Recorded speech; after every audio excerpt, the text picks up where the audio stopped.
Ryan Matt Reynolds is the founder of Barbell Logic, one of the largest online strength and nutrition coaching companies in the world. Welcome to the show, Ryan. Hey man, thanks for having me. I'm Yeah, super excited to be on. excited to have you on. Tell us a little about your personal lives, more about your work, why you Sure. do what you do. Sure. I was super competitive in high school and college in high school sports. I just wasn't very good. And so I played all the sports and was super competitive, but I wasn't good enough to play in college and I needed a competitive outlet in college. And so I discovered in the late 90s and early 2000s the sport of powerlifting and then strongman. And so I started competing in powerlifting and did pretty well there and totaled elite, which is the highest level of classification in powerlifting in four different weight classes. And then in 2005, turned my attention to strongman, just like the world's strongest man, that sport. At that time, there were only two new pros a year. And so in 2006, I won my pro card as one of the two pros. Brian Shaw was the other guy that won his pro card, who has since gone on to win the world's strongest man four times, I think. And so my life was changed dramatically and improved by strength. And so as in 2008, I opened a gym that grew to be one of the largest privately owned strength gyms in the country. I'm in Springfield, Missouri, in the heart of the Ozarks, which is not a place that's probably super familiar outside of the Netflix TV show.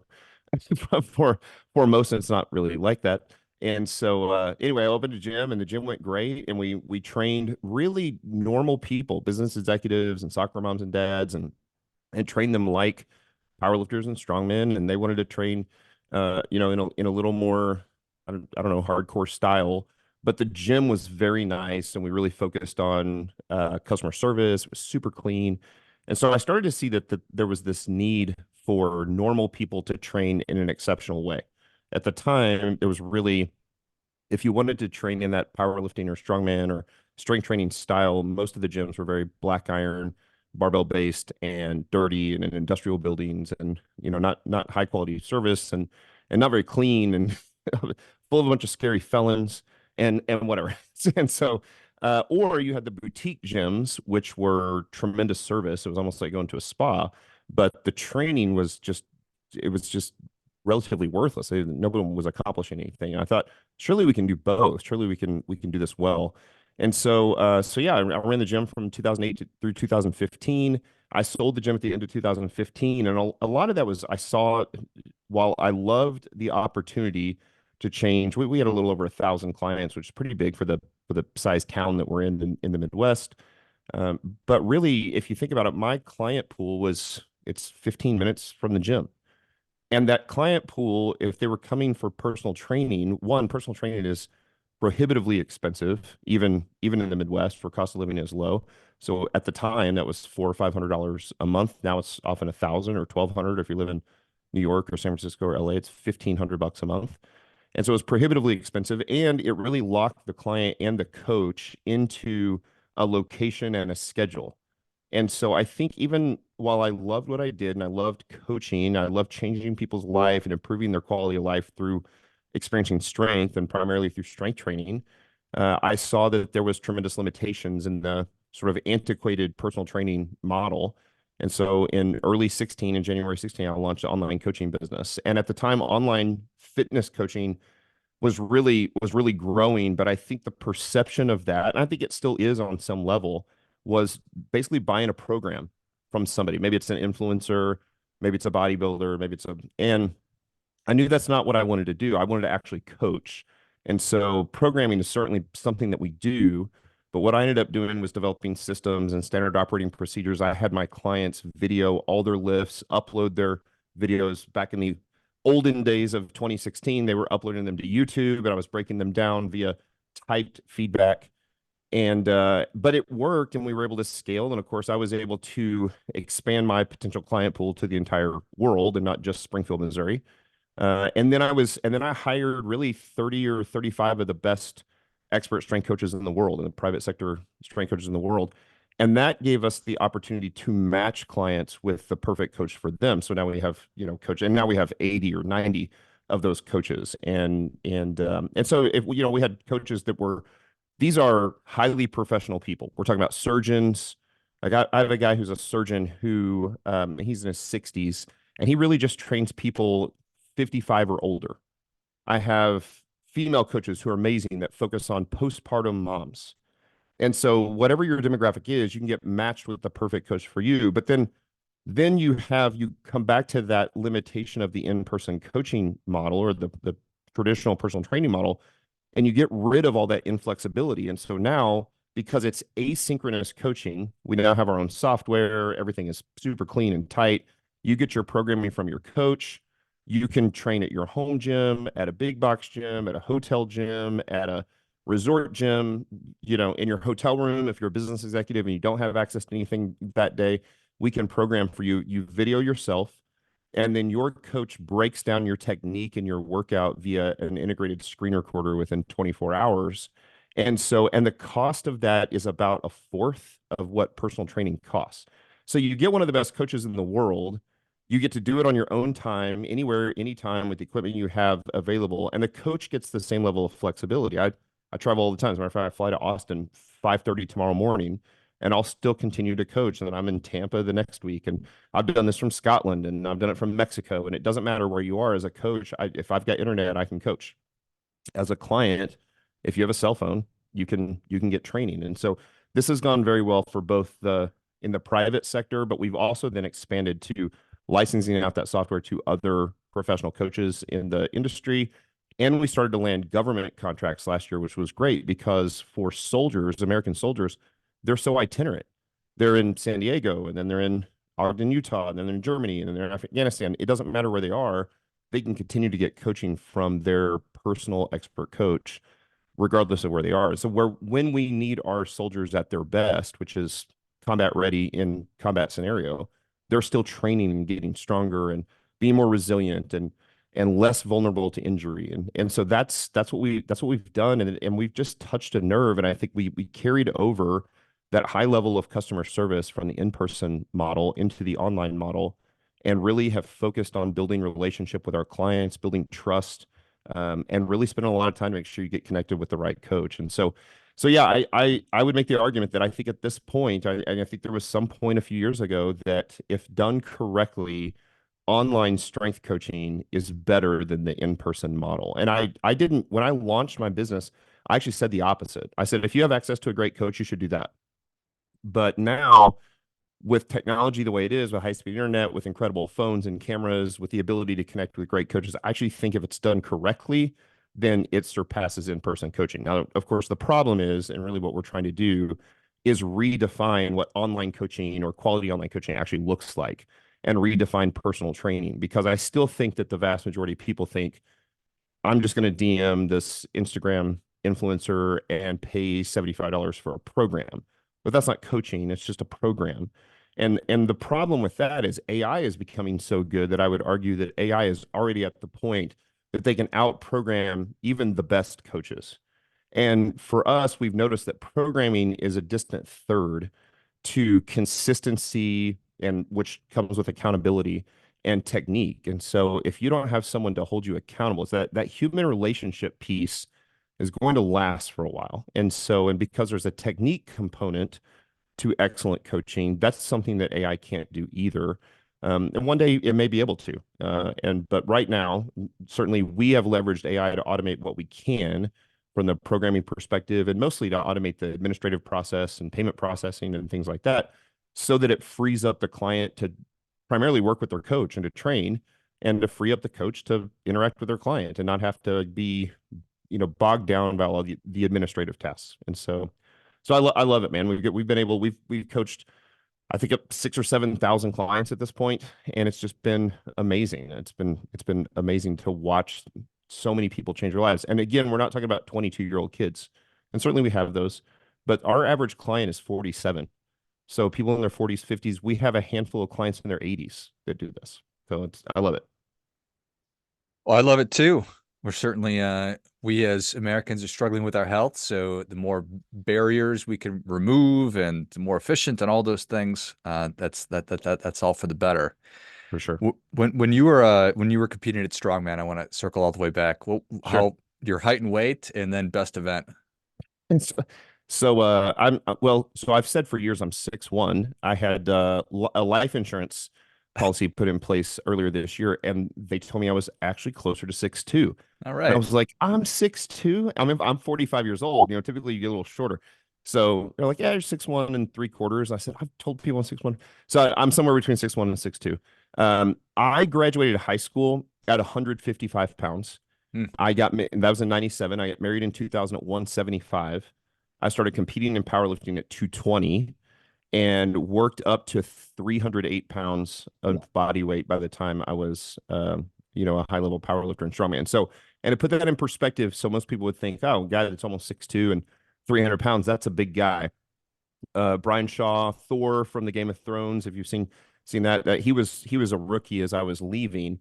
Those guys are 6'8", 6'9", 440. I mean, think about that for a second. 6'8", It's weird. 440. And so, my body really wanted to be 200 pounds, not 300 pounds. I have small wrists and ankles. You see these guys, their wrists are the size of my knees. I mean, it's just, I was a pretty good deadlifter. I deadlifted well over 700 pounds in the mid 700s. Because I'm kind of long and lanky, I was never a great squatter, but I was obviously decently strong. And I barely missed bench pressing 500 pounds. I've torn both pecs. And by the way, that's not the goal for what we. Not only is not tearing the pecs the goal for our clients, but we're trying to get our clients generally strong. And so we do have clients that compete, and we have to have a conversation with them at some point. When they first start training with us, they are often just sort of weak and unhealthy, and we get them generally strong and healthy. And then we have a conversation and we say, do you want to keep getting stronger? Because if you keep pushing the strength and we go into the competitive zone, it becomes a little less healthy or a little more risky. Just like, what anybody would say, if you're an NFL football player, no one would say that that's not risky. And so at that point, a lot of times people just want to maintain their strength, and maybe they want to go do, mud runs or Spartan races or rucking, and we love that stuff. And we want to encourage normal activity life, go play, tennis or pickleball or whatever that thing is, or, men's basketball league. I mean, that stuff is great. So we are not someone who would fight that. We think strength makes all of those things better. And so strength is really just the ability to produce force. And so every aspect of the physical body, things, strength being one of those, but also things like power and agility and cardiovascular conditioning and mobility, and all of those are positively affected by strength.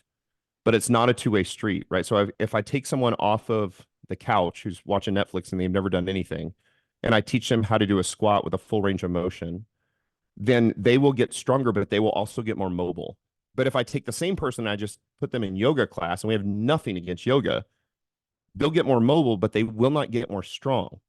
And so we don't only do strength, but we start with strength because it's the foundation of all human movement and our interaction with the world. And so it gives us the best bang for our buck. I mean, when we were kids, if someone said, or if you heard your parents ask a neighbor, how you doing?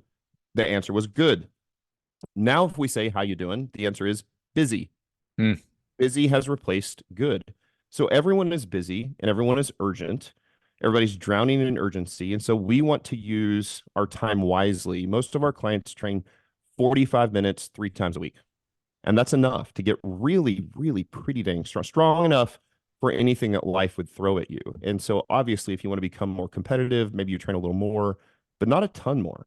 And so that's really why we focus on strength, because it's the best bang for our buck. It makes a lot of sense. We graduated high school in the same year. We're the same age, Oh, and nice. that your Congrats on average. 45. Thank you, thank you. That your I average still feel client is, young. How about you? oh, for sure. I feel Well, like 50 is still, I think when I'm 50, I won't feel old, but 50 still feels, that number feels old to me right now. for And I'm like, sure. that is 4.5 years away. It's not that far. So, Well, no, for sure. 40 is old, 45 is older, and 50 is even older. But Yeah, yeah, right, right. So, no, it's great. I know that I've always been active, and I imagine I'm like a lot of other people. I let myself get overweight in my 30s, started having children, and just so much on your plate. But I said, is this the body that I want to bring with me into the rest of my life? And the answer That's was right. no. I wanted to be functionally strong to be able to chase after my kids and pick them up for as long as I possibly could and to be able to play tennis or pickleball or whatever that might be.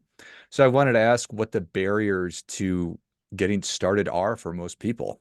Yeah, that's a great question. And first, let me just touch on you. You really touched a nerve there that's important to us. In that, unfortunately, I while I'm in the fitness industry, I'm not a huge fan of the fitness industry because I think it tends to be extremely shallow and aesthetics based and often focused around people who want to take pictures of their rear ends or their abs from Instagram, posting on Instagram. That's just not who we coach, and not that's not we're a value based company. We're trying to promote family and quality of life. So strength training for quality of life improvement. Of course, everyone wants to look better. There's nothing wrong with that. But if that's a singular goal, then we're probably not the right company for you. If you want to do this because you're playing the long game and you don't just want to walk your daughters down the aisle at their wedding, but you want to see your granddaughters and your great granddaughters walk down the aisles at their wedding, then that's what we do. So barriers to entry are actually really small, really relatively low. And so I always am really careful when I come onto a podcast, not to try to sell people on something. We put out a massive amount of free content. We're not a content company. We're a service company. That's how we make our money. Content is always free. And so there are a ton of ebooks and articles. We have a huge YouTube channel with all the how-to everything. We have a program that we use called Before Barbells. That's often what we saw is we got a lot. So when we first started, we were about 95% male, and now we're about 60% male and 40% female, which I'm really proud of. A lot of that are that's 1 degree of separation from it's often the husband's life was changed and their wives join, or their moms, or whoever. And so often the female, and I realize I'm painting with a broad brush here, but often they're the females, and sometimes guys, especially older guys, are a little nervous about the barbell. And so we have a program we use called Before Barbells. That's all on. You can get the ebook on the website. You can check it out on YouTube. That's all free. There's no catch. You can start with body weight stuff at your house. So it's very low barrier to entry. And then with what we use, it's the very basic equipment. It's a barbell and a squat rack and weights and a bench, and that's it. And those things hold their value forever. I mean, you'll pass that down to your grandkids and great grandkids. So the barrier to entry is pretty low. We're a big fan of home gyms. I think it's perfectly fine to go to a public gym, especially live in a big city and you don't have the square footage.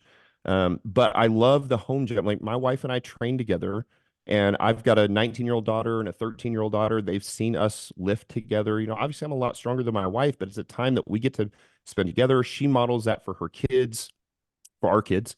And they don't want to look like dad. Dad's a big scary bald Viking looking guy. But mom is a beautiful, feminine, blonde-haired, blue-eyed, and she looks great, and and she lifts. And so she has really sort of just destroyed that concept of that females will often think, if I lift, I'm going to get bulky. No, you're not. You don't have testosterone. You don't have enough to matter. So the barrier to entry is pretty low. So we have tried to think through all of those things. We think a lot about the life cycle of the client, from I am really nervous to start and I don't know how before barbells, to I'm ready to start barbells, but I don't really know how. We've got a program called Beginning Barbells, to basic, novice, linear progression, to intermediate, to advanced. We have an academy for students. We train people to become coaches. We've now watched a ton of our clients do that, start terrified of the barbell, and now they're employees of the business and actually coach on a professional level 5 years later. And so we've really tried to hit on every one of those stages of the client life cycle to make sure that there's always content there for them. And again, that content's 100% free. We've got Barbell Logic podcast. I think we've done 600 episodes of that. The Barbell Logic YouTube channel. My editor-in-chief is an attorney. He's incredible. He's an incredible writer. Free ebooks, free articles, all that stuff. So I tell people to start with the content. And some of those people, so that I'm just being transparent, will funnel down and become paying clients of ours. And the ones that don't, hopefully they still get tremendous value from the content. And the content doesn't leave people hanging. Like, if you want to learn more, sign up here and sign up with a coach. We don't say that. We give you everything that we know. I've said everything I know about strength training on the podcast or on the YouTube channel, everything. The only thing you don't get is the personalized coaching from us that you have to pay for. So that's a great place to start, is that content. Love it. Well, Ryan, thank you so much for coming on. Give us the websites, just where people can go to get started, and how can people engage with you, all that stuff. Awesome, sir. Yeah, it's barbelllogic.com. Go to barbelllogic.com. If you want to just start to explore this concept, you can go to barbelllogic.com/life, LIFE. And again, that'll lead you to a ebook called The Life of Strength. It's totally free. It's a great place to start. The YouTube channel, the podcast. I'm easy to find as Matt Reynolds on the. You can go to the website and go to the staff page and send me an email. I will always answer within 24 hours if you send me an email. Happy to answer and for free. And yeah, I'm really grateful for the opportunity to tell our story. Love it.